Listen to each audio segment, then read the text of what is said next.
Hey everybody, today I'm going to be talking about 5 rookie beginner reseller mistakes that will lose you money when you're out at the thrift stores or garage sales trying to make money in reselling.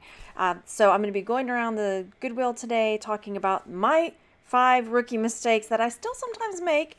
And if you would, leave a comment down below about a rookie mistake that you've made or that you see other people making that they should really avoid if they're trying to be successful and not lose money when they're out reselling or picking to resell.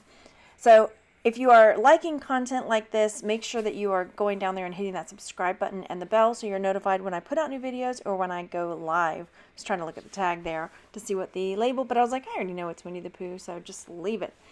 So one of the areas I like to hit is the plush section. There can be really good money to be made. There's really good money to be made, I should say, in plush, but you've got to know what to look for. And so as I'm digging around here, I'm looking for particular brands. This is a collie, but it also could be Reveille, which is the mascot for Texas A&M.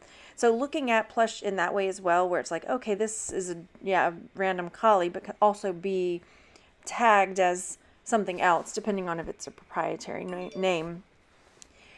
So looking around, the kind of things I like looking for, like Stife. If you're lucky, you can find Stife. Jellycat, Squishmallows, specialty plush. They kind of jump out at you. I'm sure I'm probably missing some here because I'm not looking up every single one, but I'm trying to glance at the tags and see if there's anything that is worth or just like kind of stands out to me, like maybe I should look this up. As I'm going through the plush, another woman comes up to me. I think she's a fellow reseller, and she points out some dolls to me because she sees me really looking over things and looking things up. She points out these dolls, and she's like, those are really collectible. If you're selling, you should grab those for sure. And so I was like, oh, okay, they look pretty interesting. And I think I've heard of these before, and I've seen them before, but I've never picked them up. So I start putting them in my cart.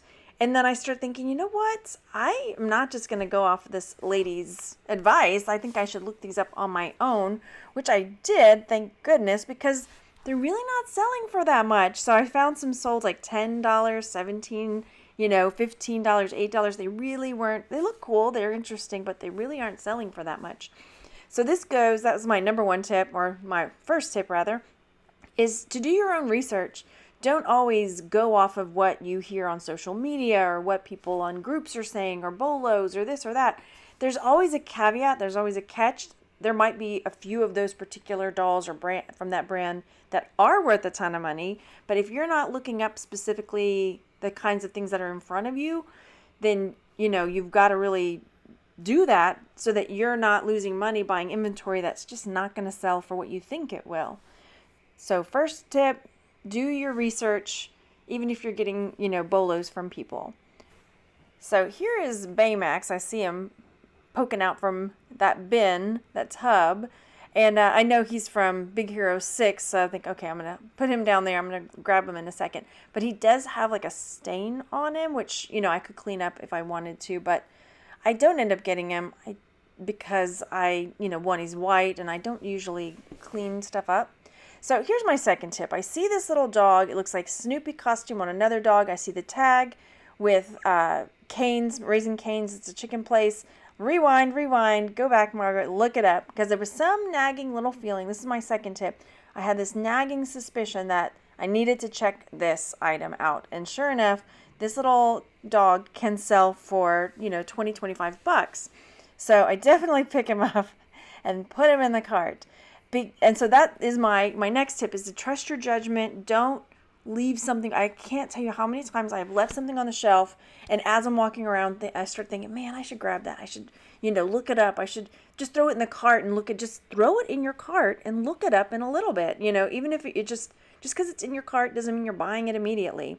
So throw it in the cart, trust your judgment, look it up, take that time to do that, because I almost left behind that little Raising Cane's Snoopy dog.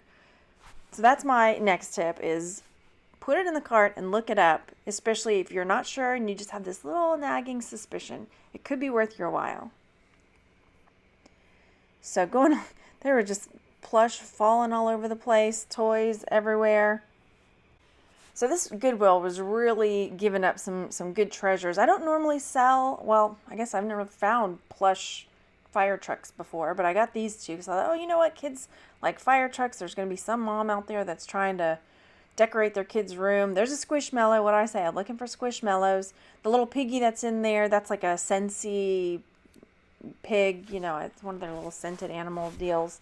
I guess you put some sort of sachet in there, smelling sachet or something. So yeah, so that's another plush that I'm looking for when I'm in there, like sealed puzzles. So those kinds of things. But of course, still want to look them up when I do find them. There's Ursula. Wait, is that one Ursula? That's her name, right? Yeah, Ursula. I didn't even look her up. I was like, I don't see very many Ursula toys. So, but see, that could be my rookie mistake. I should look it up for sure, right? Just to make sure. Big heart pillow. Yeah, why not? So this wasn't actually one of the tips that I had written down to make note of, but as I'm doing this video, I'm seeing these stacked shelves and all these tubs. And another tip is just, this is an extra one. Don't be afraid to dig, because you just don't know what's underneath something, or, you know, dig through those tubs, dig underneath all of this pile of stuff, because there could be some goodies hiding underneath all of this other stuff that's just been like piled and piled on. So when you're looking through, whether it's toys, electronics, anything that you can either plug in or that would take batteries, my next tip for sure, rookie mistake, like say this little unicorn thing, I would need to have a screwdriver. You might want to bring one with you. Sometimes they have one there, to open up that battery pack and check out if it's corroded. So, because if it's corroded, yeah, I mean, if it's not too bad, there are ways to possibly fix it. I've never been successful doing that. But if it's got a battery pack, do what you can to check out to make sure it's not corroded. And if it's something that plugs in, go around the store and find an outlet. Plug it in, make sure it works. Or if you're at a garage sale, we were at a garage sale this weekend. Like, here's some corrosion. This is what it looks like. We were at a garage sale this weekend, and they had a light, you know, like a lamp, a hanging lamp. And it was really cool, vintage, and I wanted to check to see if it worked, to plug it in. And the lady was fine with me doing it, but then the husband was really kind of irritated that I wanted to plug it in and see if it worked. So then Mom was like, let's just go, forget it. We're not getting this thing. This guy does not want us to plug it in. So yeah, that clock I did end up getting, that Nightmare Before Christmas clock. I still, it wasn't corroded, but I still need to test it with some batteries. I don't know if it makes noises or sounds or songs. That would be really cool if it did have some talking features. But either way, it's going to be a really fun flip. I'm sure I won't keep it. Wink, wink. So looking through all this stuff, I was trying to figure out what those were. The little, I think they were book covers or something like that. But let me remind you right now to leave a comment letting me know, or letting us know, what is a rookie mistake or a beginner mistake that you would caution new sellers or older sellers to make sure that they do or don't do, because it will lose them money. So leave that comment down there, and also hit the subscribe button. I was tempted on this Coleman, but like I ended up looking in it, and it was pretty gross inside. And I don't do a lot of like deep cleaning of stuff. I think if it was worth it, like hardcore worth it, I would do it. But just for a few bucks here or there, it's not really something that I'm interested in doing. A little bit lazy, maybe, but that's fine. That's just everybody's got their own thing. So this was a cool little bobblehead, but it was kind of like the spring was sprung, so broken, pass. So as I'm going through these housewares and kitchenwares, I end up spying this enamelware. I'm going to pick something else up first, but you see it there, that green enamelware. It's like a percolator, or kind of almost like a French press for coffee, say when you're out camping or something like that. I got this to test out to see if it's working. It was not working, so I don't end up buying it, but I do end up getting this. It's an REI brand coffee enamelware, like not percolator. I flip it over and all the insides fell out. Oops. So my next rookie mistake or warning is to make sure that you're finding one new thing to learn about every time you're out garage selling or thrifting. This has been almost like the secret to my success.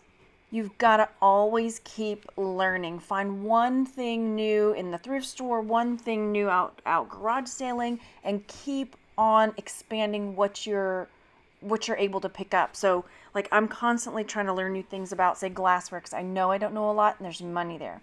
Every time I go out, I try to find one thing that I'm like, I don't know anything about this. Let me see if this is worth picking up and flipping.